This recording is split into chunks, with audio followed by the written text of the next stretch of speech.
พิธีชาปนกิจศพของทานแก้วพิรวรรณอาภัยราชอดีตรองเลขาคณะพรรคอดีตรองเจ้าคองนครหลวงวิจันทร์ได้จัดขึ้นอย่างสมเกียรติในวันที่ 10 มิถุนายน 2019 ที่ผ่านมานี้อยู่ที่วัดเทพนิมิตรหรือวัดธาตุฝุ่นโดยมีทานทองลุ้นศรีสุริตนายกรัฐมนตรีท่านนางปานียาทอตู้ประธานสภาแห่งชาติและท่านศิลวงศ์ขุดไพฑูรย์เจ้าของนครหลวงวิจันทร์พร้อมด้วยการนำพรรคและรัฐบาลตลอดฮอดพนักงานสมาชิกพรรคและชาวนครหลวงวิจันทร์เข้าร่วมอย่างหลวงหลาย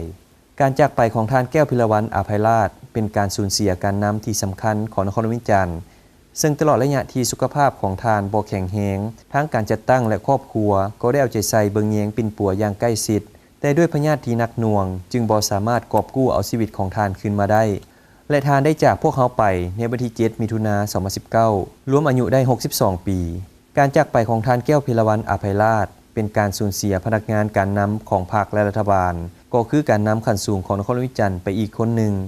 ซึ่งได้นำเอาความโศกเศร้าเสียดายมาสู่ครอบครัวเพื่อนมิตรญาติพี่น้องและการจัดตั้งทุกขั้นถึงว่าวันนี้ท่านได้จากพวกเขาไปอย่างบ่มีวันหวนกลับคืนมาอีกแล้วก็ตามแต่ผลงานและคุณงามความดีของท่านจะยังคงอยู่กับพวกเขาตลอดไป